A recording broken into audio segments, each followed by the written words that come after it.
Bismillahirrahmanirrahim. Ustadz, sebenarnya saya tidak mau terjerumus riba. Di akhir 2019, tiba-tiba saya ditelepon bank terkait joint income. Ternyata ada kejadian di mana orang tua istri saya tiba-tiba memakai nama saya untuk ambil rumah tanpa sepengetahuan saya. Berat hati juga ketika tanda tangan akad karena DP udah masuk dan terjadi tiba-tiba. Apa yang sudah saya lakukan salah, Tat? Apa yang sebaiknya saya lakukan? Dan apakah saya punya hak menyuruh istri untuk menghentikan cicilan rumahnya? Sudah sekitar 8 bulan jalan angsuran. Iya. Wallahu ta'ala alam. Dari awal memang Anda tidak bersalah dalam masalah ini karena penyalahgunaan orang lain, sehingga pertama yang berdosa adalah orang yang menggunakan nama Anda untuk melakukan transaksi riba. Namun ketika Anda secara sadar dan tidak dipaksa bertanda tangan saat diminta oleh bank untuk melakukan akad, ya maka Anda juga turut melakukan perbuatan maksiat itu. Karena itu ini sudah terjadi dan tadi sudah disampaikan sudah 8 bulan. Berarti transaksi riba itu sudah terjadi kemarin saat Anda bertanda tangan. Berikutnya adalah penyelesaian dari transaksi riba. Penyelesaian transaksi riba itu berarti meminta kepada bank agar bunganya dihilangkan. Ya, meskipun upaya ini hampir tidak mungkin akan dikabulkan oleh bank, tapi ada yang berhasil, ya. Dengan tidak menutup kemungkinan ada orang yang berhasil. Nah, ketika Anda meminta kepada bank, saya ingin bunganya dihilangkan. Lalu bank minta, kalau begitu silahkan dilunasi lebih cepat. Nah, Anda upayakan gimana caranya biar bisa melunasi lebih cepat dan minta potongan bunga. Nah, ketika Anda minta potongan bunga, berarti mengurangi nilai dari status haramnya transaksi yang sudah Anda lakukan. Karena begini ya, ada dua yang perlu Anda bedakan. Ada akad, ada konsekuensi akad. Baik, saya tuliskan di sini.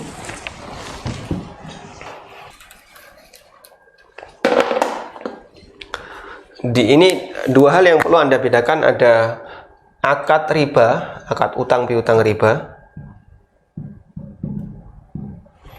Ini Anda lakukan 8 bulan yang lalu, berarti sebelum pandemi. Ya, misalnya bulan apa? Anggaplah bulan Januari 2019.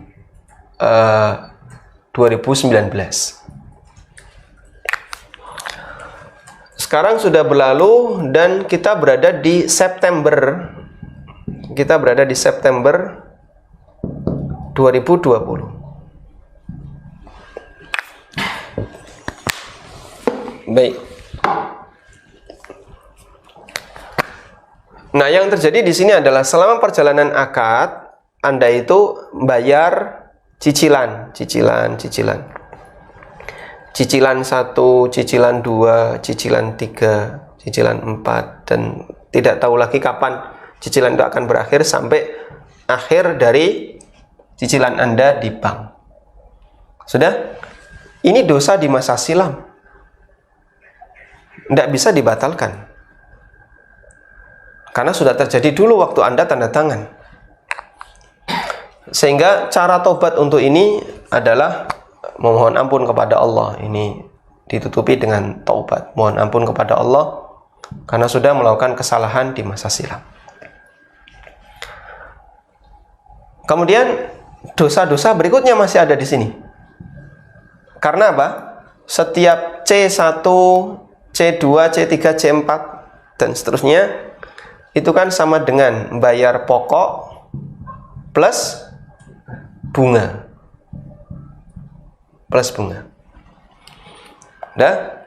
Nah, ketika Anda melakukan C1, C2, C3, itu Anda bayar ini, ribanya ini.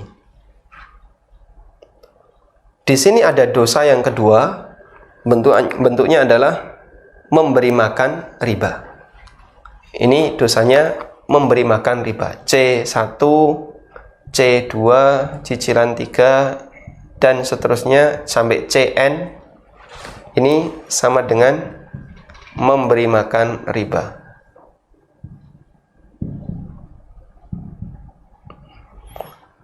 Baik, ini nggak bisa dihindari karena sudah terjadi ya. Nah, ini perjuangan Anda selanjutnya. Gimana caranya memutus rantai karbon ya? Biar CC ini bisa putus, cicilan 1, cicilan 2 ini bisa putus.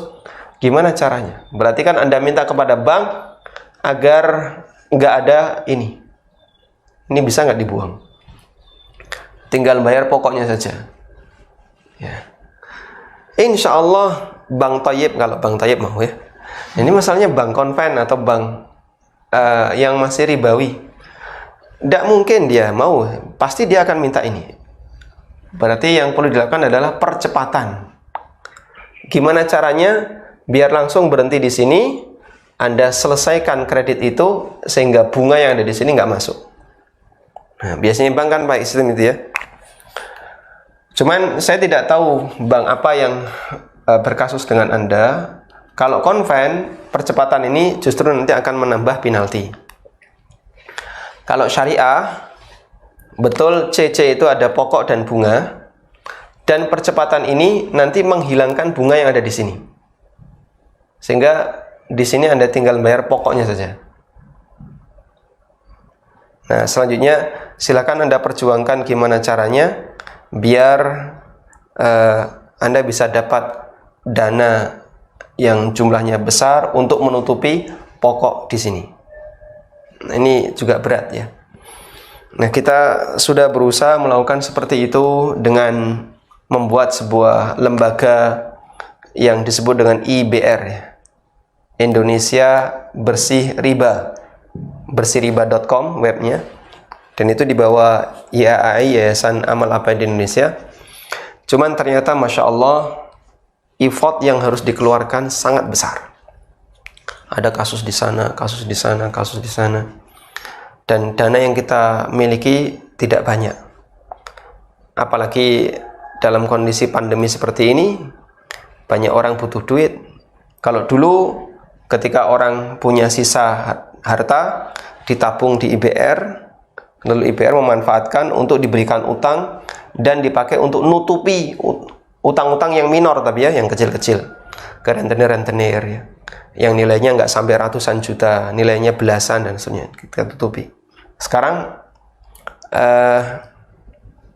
cukup berat untuk bisa itu.